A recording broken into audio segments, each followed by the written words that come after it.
लंडनला पळून गेलेल्या निलेश घायवळच्या गुंडगिरीच्या निमित्तानं शिवसेना नेते रवींद्र धंगेकर विरुद्ध चंद्रकांत पाटील असा सामना सुरू झालाय। उपमुख्यमंत्री एकनाथ शिंदेंनी समज दिल्यानंतरही धंगेकरांनी चंद्रकांत दादांवर टीका केली आहे। पुणेकरांच्या सुरक्षेसाठी आपण ही भूमिका मांडल्याचा दावा रवींद्र धंगेकर करतात।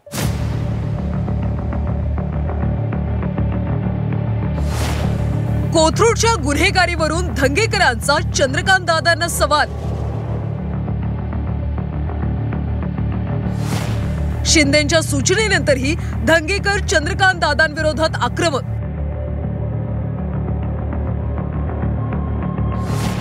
पुणेकरांच्या सुरक्षेसाठी लढा उभारल्याचा धंगेकरांचा दावा।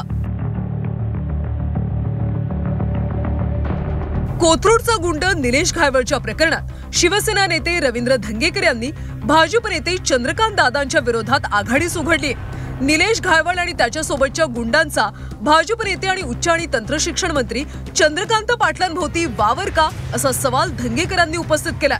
निलेश घायवळ लंडनला पळून गेल्यापासून धंगेकर सातत्यानं चंद्रकांत दादांना प्रश्न विचारतात। याबाबत उपमुख्यमंत्री एकनाथ शिंदेंनी सूचना दिल्यानंतर सुद्धा धंगेकर आजही आपल्या मुद्द्यावर ठाम आहेत। निलेश घायवळ प्रकरणामध्ये जे दोषी लोक आहेत, जे आजूबाजूला सपोर्टिंगला आहेत आणि ज्याच्यामुळे वर्षानुवर्ष कोथरूड परिसरामध्ये गुन्हेगारी वाढते, याच्यावर मी बोलत होतो आणि या बोलण्यामध्ये माझा साधा प्रश्न होता तिथल्या सत्ताधाऱ्यांना की निलेश घायवळ टोळीचे सदस्य, त्यांचे प्रमुख लोक दादांच्या आजूबाजूला असतात, त्याचा त्यांनी खुलासा करा। हा सोपा माझा विषय होता आणि पुणे शहर भयमुक्त झालं पाहिजे, हा माझा विषय होता। धंगेकरांनी केलेल्या आरोपांवर भाजप देखील आता आक्रमक झाली। धंगेकरांना वेसण घालण्याची गरज असल्याचं वक्तव्य भाजप नेते प्रवीण दरेकरांनी केलं, तर दरेकरांच्या आरोपांना धंगेकरांनी सुद्धा सडेतोड उत्तर दिलं।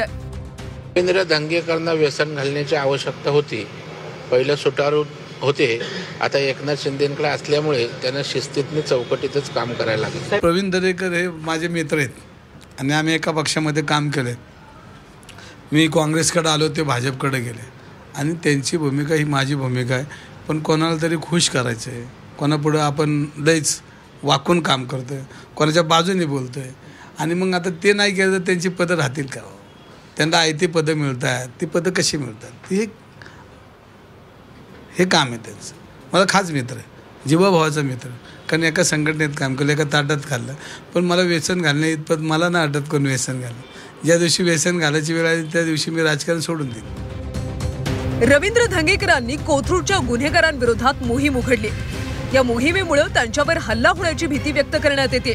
धंगेकरांनी सुद्धा आपल्यावर वेगवेगळ्या माध्यमातून हल्ले केले जात असल्याचा आरोप केला, तर राष्ट्रवादी शरद पवार पक्षाचे नेते रोहित पवारांनी सुद्धा धंगेकरांना पोलीस संरक्षण देण्याची मागणी केली आहे। माझ्या आयुष्यामध्ये माझं काम सांगायला कुठल्या नेत्याकडे गेलो नाही, माझं वैयक्तिक काम, माझ्या कुटुंबाचं काम, ते हल्ले परताची माझी ताकद, त्यांच्या दिवशी ताकद नसेल तेव्हा मी कारवाईला तयार आहे। मी कधी माझी झोळी घेऊन जाणार नाही, कोणाकडे जाणार नाही की तुम्ही मला वाचवा। मी चुकलो तर मी माझं तयारी आहे आणि माझ्यावर हल्ले झाले ते काय आज होतात का? माझ्या 30 वर्षापासून माझ्यावर हल्ले होतात। जी भीती मी आधी सुद्धा व्यक्त केलेली आहे। धंगेकर भाऊ त्यांना आता शांत केलेलं आहे, पण त्यांनी पहिल्यांदा हा मुद्दा तिथं पुढे घेतला होता। सुषमाताई अंधारे, अनिल भाऊंना सिक्युरिटी असते, पण या दोघांना आणि त्यांच्या परिवाराला सिक्युरिटी 100% सरकारच्या माध्यमातून दिली गेली पाहिजे। जर त्यांच्या केसाला धक्का लागला, ज्याची भीती आम्हाला वाटते, त्याला पूर्णपणे सरकार जबाबदार असेल।